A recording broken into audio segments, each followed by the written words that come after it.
జగన్ ఉంటారు. సో దీంతో సమస్యల పరిష్కారం చాలా హుందాగా చాలా హృదయంగా సాగితే సమస్యల పరిష్కారం జరుగుతుంది కదా.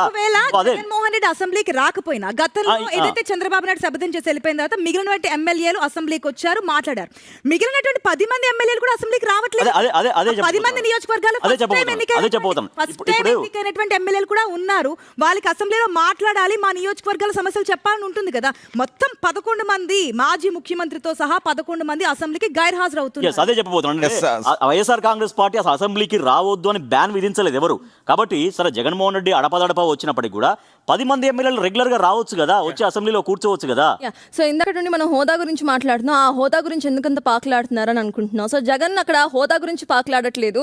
ఏదైతే 40% ఓట్ షేర్ ఆయనకు వచ్చిందో అండ్ జనానికి సంబంధించి ఒక ప్రధాన ప్రతిపక్షం ఇందాక నుండి పూర్తిగా అసెంబ్లీ మొత్తం కూడా గవర్నమెంట్కి సంబంధించిన వాళ్ళే ఉన్నారు. కాబట్టి వాళ్ళని క్వశ్చన్ చేసే టైము, క్వశ్చన్ చేయడానికి మనుషుల తరపు అంటే ప్రజల తరపు మాట్లాడడానికి టైం కావాలి అంటూ ఆయన అడుగుతున్నారు.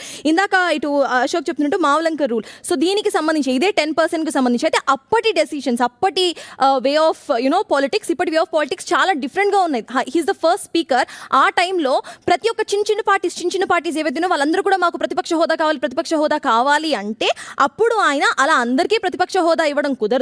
ఎవరికైతే కనీసం 10% సీట్లు ఉంటాయో వాళ్ళకి మాత్రమే ప్రతిపక్ష హోదా ఇస్తామంటూ అప్పట్లో ఆయన చెప్పారు. సో అదే సాంప్రదాయాన్ని రన్ చేస్తూ వస్తున్నా సరే అదే సభకి వెళ్ళేది హోదా కోసం కాదు, సర్తాజ్ సభకి వెళ్ళేది హోదా కోసం కాదు, ఫస్ట్ మీ సమస్యను అసెంబ్లీలో వినిపిస్తామని వెళ్తారు కాదని. ఇప్పుడు ఆయన అడుగుతుంది కూడా హోదా కోసం కాదు, సమస్యలు no not at all. And ఆ తర్వాత 1977 act that over rights that is salary and allowances of leaders of opposition parliament in act, parliament act 1977. దీంట్లో క్లియర్ గా ఏముందంటే సభలో ప్రభుత్వం కాకుండా ఉన్న మిగిలిన పార్టీలో అత్యంత ఎక్కువ సంఖ్యాబలం ఉన్న ఏకైక పార్టీ నాయకుడిని ప్రతిపక్ష నేతగా గుర్తించాలి with description of speaker. So right now అసెంబ్లీలో ఏం జరుగుతోంది? కూటమి ప్రభుత్వానికి సంబంధించిన 3 పార్టీలు ఉన్నాయి. ఎవరైనా ఇప్పుడు వాళ్ళు కూడా ఏమంటున్నారు, జగన్ రాకపోతే ఏముంది, మేమే ప్రతిపక్షం లాగా మాట్లాడతాం. నిజంగా ప్రతిపక్షం లాగా మాట్లాడుతున్నారా?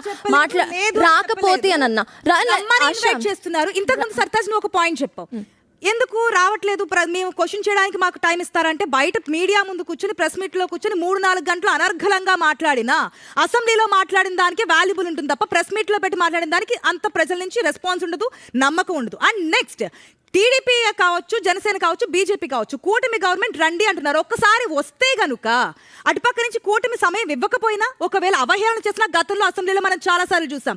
పెద్ద పెద్ద కళ్ళు చేస్తున్నావా దించు అన్నది కానీ లేదంటే ఇంకా స్వన్ చాలా చూసాం అసెంబ్లీ వేదికల్లో గత ప్రభుత్వాలు ఉన్నప్పుడు కూడా. సో అటువంటిది ఏదైనా చూడనప్పుడు ప్రజలే చూస్తారు, ప్రజలే అన్నట్టు అవమానానికి గురి చేసినా కూడా ప్రజల నుంచి యాక్సెప్టెన్స్ ఉంటుంది. మా కోసం ఫైట్ చేసినప్పటికీ కూడా అక్కడ వాళ్ళు కావాలని జగన్ ని, వైఎస్ఆర్ కాంగ్రెస్ పార్టీ ఎమ్మెల్యేలని, అప్పుడు చంద్రబాబు నాయుడు వెళ్ళిపోయిన నేపథ్యం వేరు, ఇప్పుడు జగన్ రాకపోతున్న నేపథ్యం వేరు. ప్రజల్లో వ్యక్తిగత అవమానాలకి గురి చేశారన్న ఆవేదనతో అప్పుడు చంద్రబాబు నాయుడు వెళ్ళిపోయారు. గతంలో జయలలిత కూడా అసెంబ్లీ నుంచి వెళ్ళిపోయినప్పుడు కూడా అదే శబ్దంతో వెళ్ళిపోయారు, వ్యక్తిగత అవమానాలకు గురైనప్పుడని. కానీ ఆ తర్వాత టీడీపీ ఎమ్మెల్యేలు వచ్చారు. కానీ ఇక్కడ మండలిలోకి ఎమ్మెల్సీలు వెళ్తున్నారు, అసెంబ్లీలోకి ఎమ్మెల్యేలు రావడం లేదు. ఖచ్చితంగా మనం ఒరిజినల్ నిజాలు మాట్లాడుకుందాం. కాసేపు నిజాలు మాట్లాడుకుంటే ఖచ్చితంగా దీనివల్ల కాసేపు పాలిటిక్స్ పక్కన పెడదాం, ఆర్గ్యుమెంట్స్ కాకుండా దీనివల్ల జరిగే నష్టం, ప్రజలకు జరిగే నష్టం. ఇందాక మీరు అన్న దాంట్లో ఒక వాల్యుబుల్ పాయింట్ ఉంది, ఇది ప్రజలు గమనిస్తారు కదా అనేది. ఎస్, చంద్రబాబు నాయుడు అసెంబ్లీకి హాజరు కాకపోయినా, జగన్మోహన్ రెడ్డి అసెంబ్లీకి హాజరు కాకపోయినా ప్రజలు ఖచ్చితంగా గమనిస్తారు. మేము ఓట్లేసి నేను గెలిపిస్తే నువ్వు అసెంబ్లీకి ఎందుకు వెళ్ళట్లేదని. అదే క్రమంలో అధికారంలో ఉన్న పార్టీలు చేస్తున్న పనులను కూడా ప్రజలు గమనిస్తారు. ఇప్పుడు ఆ రోజు అసెంబ్లీలో వైఎస్ జగన్ ఆధ్వర్యంలో ఉన్న ప్రభుత్వం చంద్రబాబు నాయుడు అవమానించి బయటికి పంపింది. అందువల్ల ఆయన 2 ఏళ్ల పాటు చివరి సెషన్స్ మొత్తం అసెంబ్లీకి రాకపోయినా ఆయన పార్టీని, ఆయన కూటమిని 164 సీట్లతో ప్రజలు గెలిపించారు. ఇవన్నీ గమనించారు. ఆ రోజు అపోజిషన్ పార్టీని బయటికి గెంటేసే వెళ్ళిపోయే విధంగా చేయటం వల్లే ప్రజలు తిరస్కరించారు అదే జగన్ సర్కార్ని. ఆ పాయింట్ జగన్మోహన్ రెడ్డి కనుక క్యాచ్ చేస్తే ఇప్పుడు ఆయన ఖచ్చితంగా అసెంబ్లీకి వస్తారు. అదే క్రమంలో ఇప్పుడు అధికారంలో ఉన్న కూటమి ప్రభుత్వం చేస్తున్న దాన్ని కూడా ప్రజలు గమనిస్తారు. ఇందాక నేను ఒక పాయింట్ రైజ్ చేశాను, ఒక మంకు పట్టుకుని సభా సాంప్రదాయం ఏది సిస్టమేటిక్గా జరగదు ఈ సొసైటీలో. ఈ సిస్టమే అలా ఉంది. అలాంటి సిస్టంలో మన కోసం, ప్రజల కోసం చిన్న చేంజెస్ చేసుకుంటే తప్పేం లేదు. ఈరోజు అపోజిషన్ లేకుండా 164 మంది ఎమ్మెల్యేలు వాళ్ళల్లో వాళ్ళు రికార్డ్స్లోకి ఎక్కడం కోసం ఏదో ఒకటి మాట్లాడటం తప్ప అపోజిషన్ అనేది లేకుండా మాట్లాడడానికి ఏంటి ఉపయోగం అనేది ఆ పాయింట్తో చిన్న రిలాక్సేషన్ ఇవ్వకూడదా? అపోజిషన్ లీడర్ రండి, మీకు ఇన్ని గంటలు కావాలా, ఇన్ని గంటలు కాదు, ఇన్ని గంటలు ఇస్తాము అని ఇస్తే తప్పేంటి? సో నీకు Exactly, అవును. ముఖ్యమంత్రిగా చంద్రబాబు నాయుడు ఎంతసేపు మాట్లాడతారో, డిప్యూటీ సీఎం పవన్ కళ్యాణ్ ఎంతసేపు మాట్లాడతారో, అదే క్రమంలో వాళ్ళలో సగమన్న అపోజిషన్ లీడర్కి ఇస్తేనే ప్రజల కోసమే కదా. వాల్యూ ఉంటుంది, బ్యాలెన్స్ ఉంటుంది. అవును. సో ఇలాంటివి చేయకుండా వీళ్ళు చేస్తున్న దాన్ని ప్రజలు గమనిస్తారు. నేను 3 చెప్తున్నా. ఆనాడు చంద్రబాబు నాయుడు వెళ్ళిపోయినప్పుడు వైఎస్ జగన్మోహన్ రెడ్డి సర్కార్లో ఉన్న ఎమ్మెల్యేలు వాళ్ళు ఏం చేశారు ప్రజలు గమనించారు, అది ఓట్ల రూపంలో చూపించారు. ఇప్పుడు అధికార కూటమిలో ఉన్న వీళ్ళు ఏం చేస్తున్నారో కూడా గమనిస్తారు. జగన్మోహన్ రెడ్డి వెళ్ళకపోతే దానికి కూడా రీజన్ ప్రజలు ఇవాళ చాలా తెలియగలవాళ్ళండి. మనం ఏదో అనుకుంటాం కానీ రాజకీయ నాయకుల కంటే కూడా పరిణితి ఇక నాకు ఒక వాళ్ళు ఆలోచిస్తూ ఉన్నారు. సో అలాంటి వాళ్ళు ఈరోజు జగన్మోహన్ రెడ్డి వెళ్ళకపోవటాన్ని ఖచ్చితంగా గమనిస్తున్నారు. అదే క్రమంలో ఆ పార్టీ తరఫున గెలిచిన ఎమ్మెల్యేలు ఆవేదన వ్యక్తం చేస్తున్నారు.